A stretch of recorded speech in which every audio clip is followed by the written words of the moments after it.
वेगळ्या माणसांची दोन मोठी संमेलन होत असतात की ज्याला केवळ महाराष्ट्रातलंच नव्हे तर जगभरामधले अत्यंत धाडसी गिर्यारोहणकार, लेखक आणि माझ्याही पिढीच्या पूर्वीचे जे पूर्वसूर्य आहेत हे सगळे लोक येत असतात. त्याच्यातलं एकाचं नाव आहे गिरिमित्र संमेलन. हे गिरिमित्र संमेलन असतं मुंबईमध्ये महाराष्ट्र सेवा संघ मुलुंड नावाची जी संस्था आहे ती संस्था ती करत असते. आणि आजपर्यंत त्या संमेलनाचे जे काही प्रमुख पाहुणे आहेत ते जगामधले सर्वोत्तम अशा प्रकारचे गिर्यारोहक तिथे विना अनुदान आणि विना मोबदला येत असतात. कारण त्या संमेलनात येणं हे अत्यंत भाग्याचं लक्षण असतं. किंबहुना त्या संमेलनात सहभागी होणं हे सुद्धा खूप भाग्याचं लक्षण असतं. यावर्षी या गिरिमित्र संमेलनाची तारीख आहे दिनांक 13 आणि 14 जुलै. हे त्यांचं ठरलेलं असतं. आनंदाची गोष्ट म्हणजे की जशी खासबागेच्या कुस्ती मैदानामध्ये हिंद केसरी होणं म्हणजे उभ्या आयुष्याचं सार्थक होणं असं असतं, किंवा लॉर्ड्सवर सेंचुरी मारणं म्हणजे उभ्या आयुष्याचं सार्थक होणं असं असतं, तसं गिरिमित्र संमेलनामध्ये एखादा पुरस्कार मिळाला की त्याच्यावर तो शिक्का बसतो की यांना लोकांनी फॉलो करायचं. तर सलग दुसऱ्या वर्षी आपल्याला गिरिमित्र संमेलनाचा पुरस्कार मिळतो. यावर्षी संपूर्ण महाराष्ट्रामधून ज्या काही संस्था आहेत ज्या संस्थांनी गेली 4 दशकं गिर्यारोहणाचे, गिरिभ्रमणाचे, डोंगर यात्रांचे, अरण्य यात्रांचे संस्कार एका पिढीवर केले, अशा संस्थांना तो पुरस्कार तो यावर्षी आपल्याला मिळालेला आहे. आणि हा मिळणार कोणाच्या हस्ते आहे तर जागतिक कीर्तीचं, याला रेकॉर्ड म्हणत नाहीत किंवा याला विक्रम म्हणत नाहीत, पण मनस्वी आनंद गिर्यारोहणाचं ज्यांनी घेतला ते पोलंडचे गिर्यारोहक वैतेवी हे नाव तुम्ही कदाचित ऐकलं नसेल, की ज्यांनी एकट्याने हिवाळ्यात एव्हरेस्ट केलं आणि आज हिमालयामध्ये 60% जे अल्पाईन रूट्स आहेत, किंवा लोटसे असेल किंवा अन्य कुठले कांचनजंगा असेल, कांचनजंगा हिल्स असेल, डेथ व्हॅली असेल, हे सगळे ज्यानं हिवाळ्यात करण्याचा प्रघात पाडला आणि यशस्वीपणे केले. आणि 14 अष्टहजारी शिखर जगातली की ज्यानं एकट्यानं सोलो पादाक्रांत केलेले आहे, ते वैतेवींच्या हस्ते आपल्याला पुरस्कार मिळणार आहे.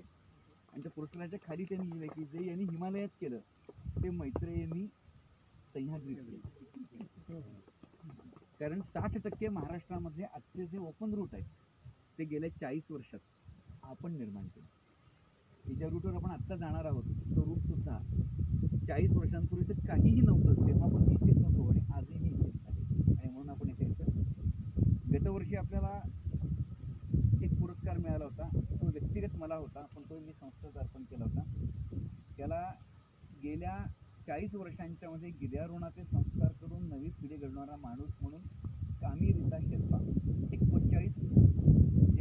29 वेळेला ज्याने एव्हरेस्ट मिळाले होता आणि यावर्षी आहे. आणि दुसरा जो भोसलेकरांचा उल्लेख केला पुरस्काराचा, एक माझे जुने मित्र आहेत, तुम्हाला त्यांचं नाव आहे अविनाश जोशी. हे नाव तुम्हाला कोणालाच माहिती नसेल, पण या अविनाश जोशींनी 81 ते 88 या काळात माझ्यावर संस्कार केलेले आहेत. गडकोटांच्या बसत्यांचे साधा माणूस, एक शब्नम घेऊन मोहिमेमध्ये यायचा.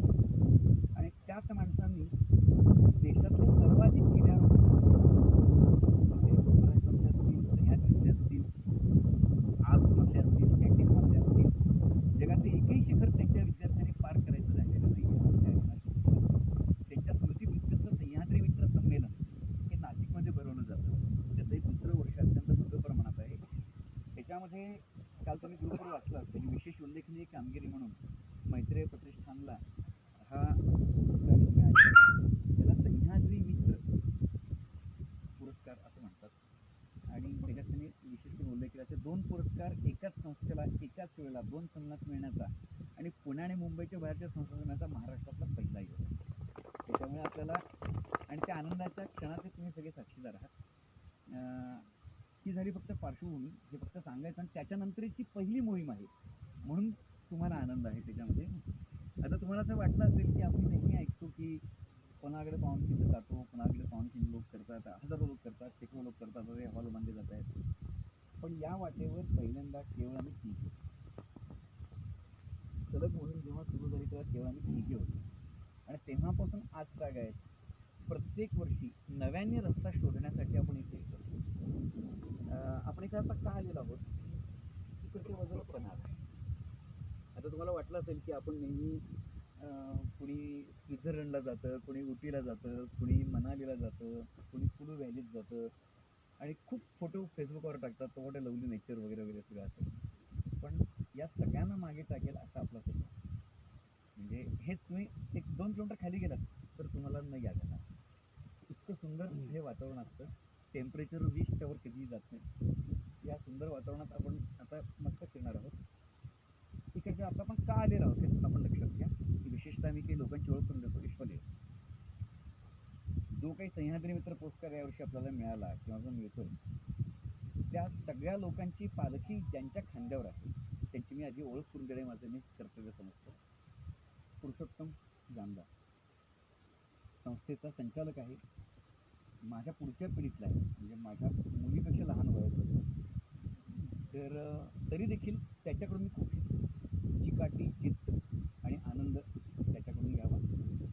हे जे मार्कर्स तुम्ही पाहता हे सगळे मार्कर्स त्यांनी केले आणि सलग 3 महिने रात्री अपरात्री येऊन आम्ही खांद्यावरून आणून हे सगळे मार्कर्स लावले. ते मार्कर आम्ही तुम्हाला दाखवे आणि म्हणून आता लोकांना वाटतं की बाबा पन्हागड काय ती चिन्ह बघत गेली की सोपं आहे. पुरुषोत्तम जामदार जे सगळं संयोजन असतं की म्हणजे अनेक वेळेला अपमानाचे प्रसंग येऊन सगळे करून सुद्धा राजेश पाटील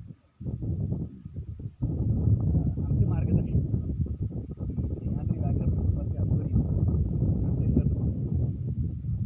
ही संस्था ज्यांच्या बळकट खांद्यावर उभी आहे आणि जे नसले तर संस्था शून्य आहे ते विश्रांत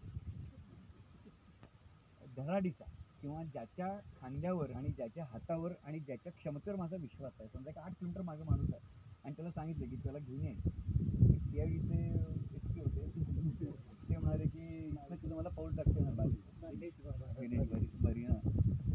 तर त्या माणसाला यांनी इथपर्यंत कसं आणलं हे वकिलीच्या क्षेत्रामध्ये खूप लागते. जेव्हा चक्क आम्ही हुंबळी घाटमाता भुतर खिंडीमधून खांद्यावरून 6 किलोमीटर लोकांना आणलेला आहे. तो हा वांदर युनिटला माणूस निष्ठापूर्वक येणारे अतिशय काशीचे Devpal Bargale doctor Sangli he is in 70.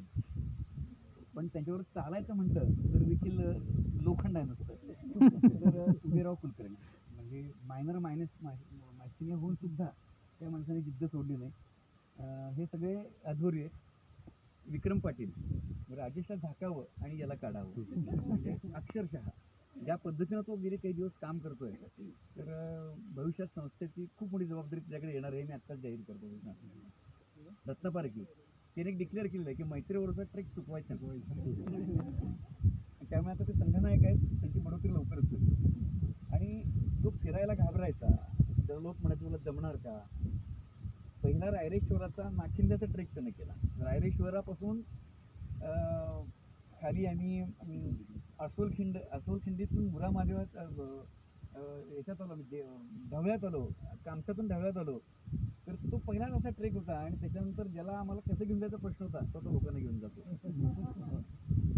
Baban खूप माझा जुना मित्र, अतिशय निष्ठावान आणि सर्वात ज्येष्ठ आणि श्रेष्ठ 74 इयर्स पोस्ट.